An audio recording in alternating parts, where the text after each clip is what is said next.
Thank you, Nick. I'd now like to welcome our second presenter this morning. Sarath Menon is Managing Director of Arisa International. Arisa International is a trade consulting firm providing business advisory services to government economic development agencies and companies who are seeking to increase their exports into Southeast Asia.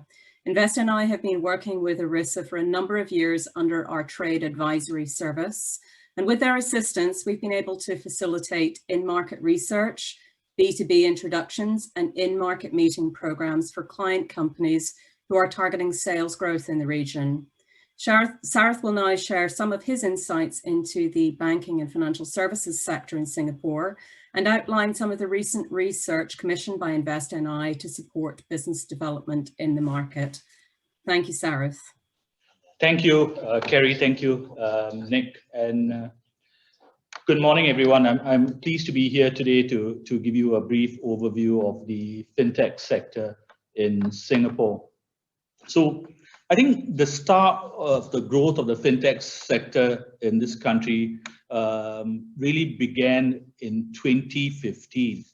And what had happened was just a year before that, in 2014, the Singapore government announced its plan to become a smart nation, a country that would embrace innovation and harness infocom technology to increase productivity and to improve the welfare of the Singaporeans.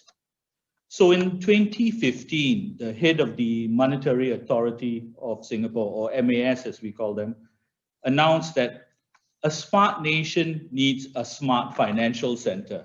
And so they announced a range of initiatives and funding to achieve that goal. At the same time, MAS also acknowledged that to be a smart financial center, the country needed smart regulations to ensure that we have a safe financial center. So I think today what you see is a result of those efforts paying off all those years ago. Today, Singapore ranks as the fifth most important financial hub in the world. Singapore hosts about 125 plus banks, 180 plus insurers, 260 plus fund management companies, and over 40 plus innovation labs set up by global banks and insurers. We have the three largest banks in Southeast Asia headquartered here, DBS Bank, OCBC Bank, and UOB. One of them, DBS, has been named the world's best bank by Euromoney, the Global Bank of the Year by The Banker, and Best Bank in the World by Global Finance. And I think given what is happening in Hong Kong, there is that possibility that more companies will consider moving from Hong Kong to Singapore, which already has over 7,000 multinational companies here who either have their global headquarters, their Asia headquarters, or their Southeast Asia headquarters here in Singapore.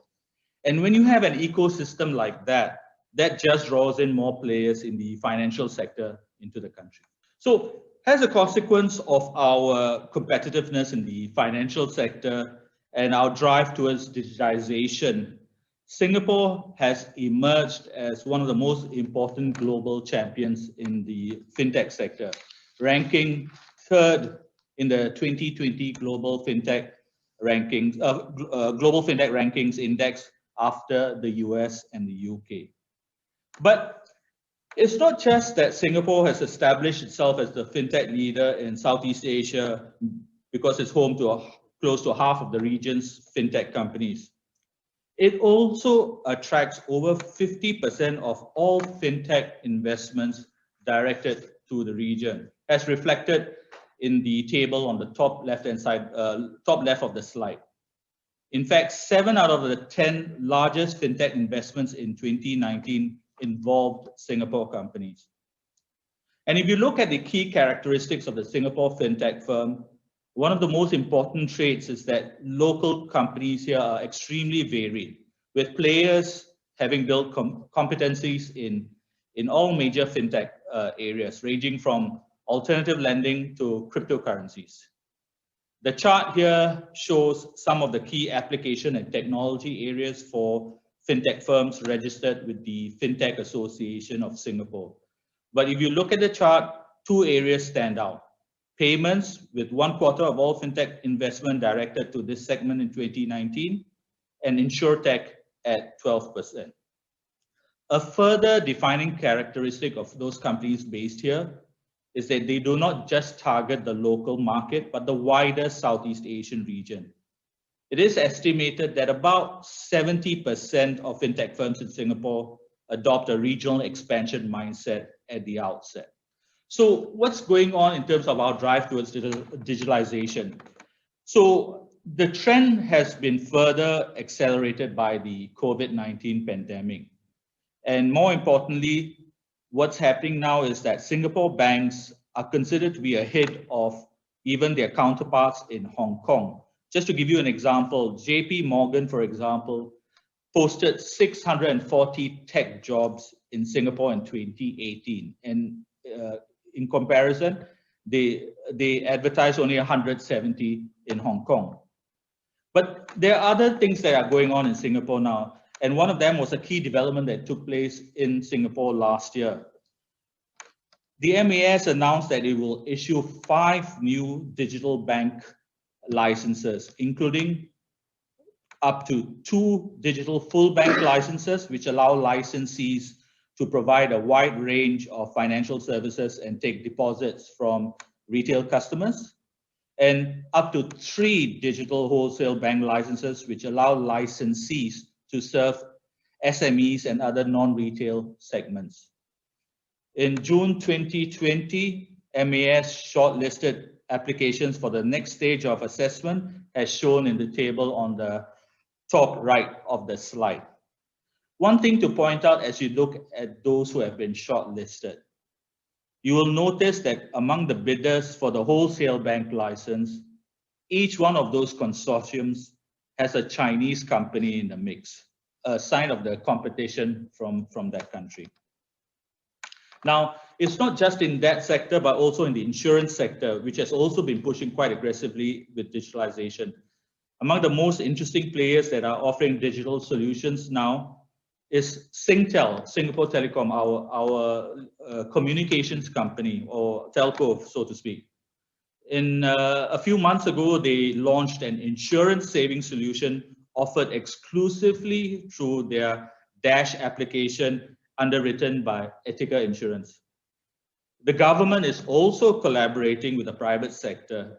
An example worth highlighting is AIA Singapore, which is also a leading insurance company here in Singapore, which in 2019 partnered with the Singapore Government Technology Agency to offer a faster and more secure transaction by enabling their customers to gain access to SingPass, which is an online account management for access to Singapore government e-services.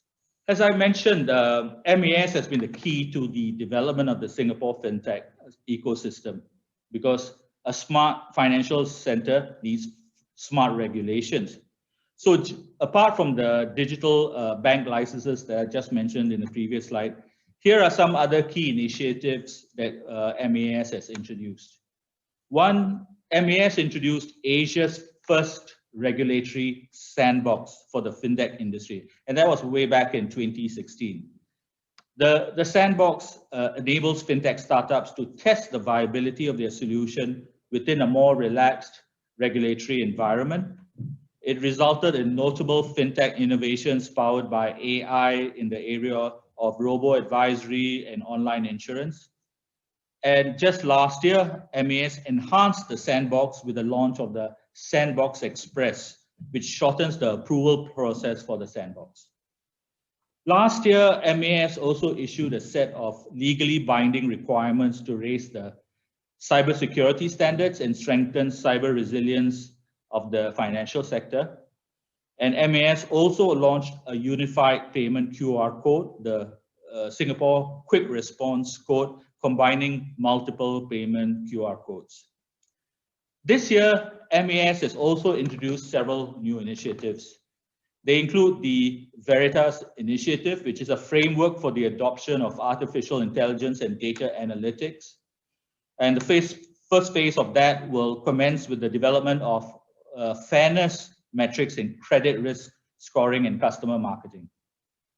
They have also validated the final phase of Project Ubin, which developed a blockchain-based multi-currency payments network prototype. Commercial applications of the prototype include cross-border payments in multiple currencies, foreign currency exchange, settlement of foreign currency denominated securities, as well as integration with other blockchain-based platforms to enable end-to-end digitization across various industries and use cases. MAS has also announced the setting up of the Asian Institute of Digital Finance, which will offer education opportunities and an incubation unit to foster the development of new tech-driven financial services products. Finally, next slide, please. Finally, let me talk about the opportunities here, okay? First of all, the fintech sector enjoys very strong support from the government. So MAS offers an extensive range of grants to support and foster fintech innovation and drive adoption of digital solutions. The other thing to note is that the rise of neobanks, which will create opportunities for data management and analytics, AI, automation, and all of that. And of course, companies can trial their solutions in the previously mentioned MAS sandbox.